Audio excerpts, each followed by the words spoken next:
This is the Big O Show. This is the Big O Show. All right, what's the prediction, Greg? Who do you got winning today and why? Yeah, I'm not. I want to see more from my guy Flo down there. It's not that I'm hating on the Dolphins. I don't know. I really want to see more from Tua. Flo's kind of been all over the place with his offensive coordinators and all that. Firing one every year doesn't really work. Now all of a sudden he's going with two offensive coordinators this year. I want to see how that works. The secondary is obviously good. But I actually like it the way they designed it because it's two offensive coordinators, but it's kind of what they do in college with the passing and the running. But they relay the call to Charlie Fry. And Charlie Fry played in the NFL, played in college, obviously, was Tua's quarterback's coach from high school to college. And so he's going to be watching what's going on the field and telling Tua the play and giving him any tips also along the way.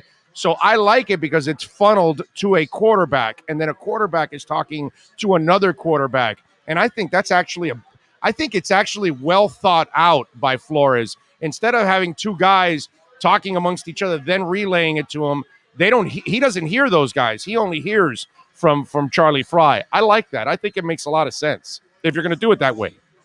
I want to see it in actuality. I get it. And, Flores has burned a lot of bridges. There's going to be a lot of guys on the other sideline that have a lot of angst toward Flores and the Dolphins about what happened the past couple of years, about promises made and promises unkept. I'm a big Brian Flores fan. I do not like the lack of consistency that he's shown in anything that he's done down there. I think that... Well, that's not a lack of consistency, Greg. He's not happy with it. He gets rid of you. I don't have a problem with that. If he's not happy with an offensive coordinator, go get another one. The last thing I want you to do is what's been going on here for 20 years. Keep Sperano along too long. Keep Parcells around too long. How about you make a good hire? How long have you wanted to be a head coach? But he keeps going between schemes? Greg, no, Greg, it's not good. Greg, how many rookie coaches hire an entire staff and keep them at one shot? They all make changes, my brother, because they're rookie coaches. Rookie coaches don't have access, and especially a guy like him that's been stuck somewhere for 16 years. The beauty of the guys that get fired and hired and fired and hired, they bounce all around the league. They get to know all kinds of system and all kinds of coaches. So when they do get a head coaching job, they have a plethora of places to go to. This guy was stuck in New England forever. So he doesn't have the same pool as the other guys that have bounced around the league. And so usually these kind of coaches.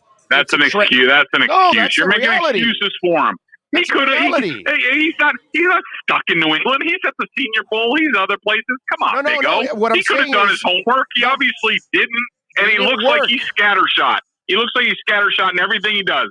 I want to hire this offensive coordinator. No, I want this guy. No, I want that guy. I'm going to hire this guy in free agency. No, I'm going to get rid of him after a year and take a cap hit. He keeps going from side to side. He doesn't look like he has any sort of plan. So that's what it looks like. So while that's going on, talk to me about what happened from year one to the end of the year, from year two to the end of the year, because while all of that is going on, they've improved.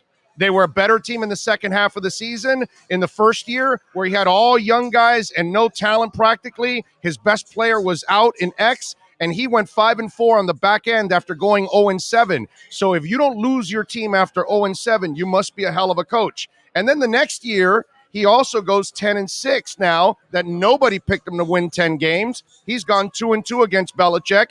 He knocked Belichick. All right, can we go? Look, can we move this on? I'm not debating the Brian Flores era here. I have things to do. Let's go. Jesus. So when I make good points, it's no good. Okay, I got you. No. What are we doing here? You want to know about this game? I got the Patriots 27-17. I know, my brother, but you told me that he's going sideways, and from day one to now, this is a fact. That's a fact. He can't make a decision. He goes from different scheme to different scheme. You know what that looks like? He doesn't know what he's doing, and he's going to fail. Because you know what kind of head coaches fail? Defensive guys who change their offensive system and playbook with rookie quarterbacks every freaking year. Those are the guys that lose. That's exactly what he's doing. He's doing the loser coach playbook to a T. He's 15. That's a fact. He's 15-10 since the 0-7 start, my brother. Wonderful. He's improved from day one till now. Wonderful. And one of them had to do with Cam Newton, and the Patriots completely sucked last year. And the Jets had the number 1 pick. I mean, like, what are we talking about here? I know, and the Patriots, and they haven't been to the playoffs yet. So what are we talking about? They blew the playoffs last year. How are they doing that season finale with Tua? It's only 2 years in, bro, in a complete rebuild. Come on, dude. Oh, Jesus. It's been great. Boy, you are just. What are you guys? Are you owned by the Dolphins.com or like what is the excuse factory? I'm not. I'm looking going on down there. I'm looking at it realistically. You're looking at. I can say you're looking at it through Patriot glasses. That's the same thing. You know what? That ain't true. I'm just telling you from afar, and I'm a Flores fan. I'm a Flores fan, but like, you dude's got to get his stuff together. I mean, I'm just talking about. Trust me, the guys in the locker room that played down there. Van Noy, all those guys, they all think he's a complete joke. I'm just letting you know. Okay, all right, but the results don't say that. I mean, they win. We'll see. Winning. This is eight. No more excuses, man. He got to do it. He got his 8th offensive coordinator now. Let's see if he's got Tua back for his second season.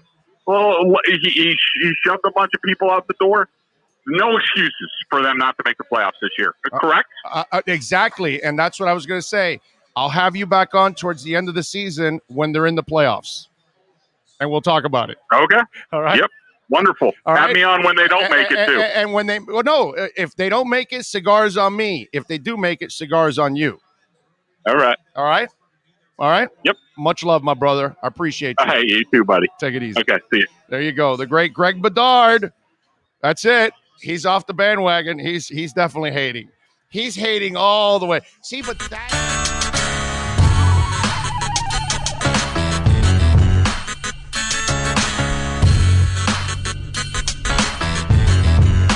This is the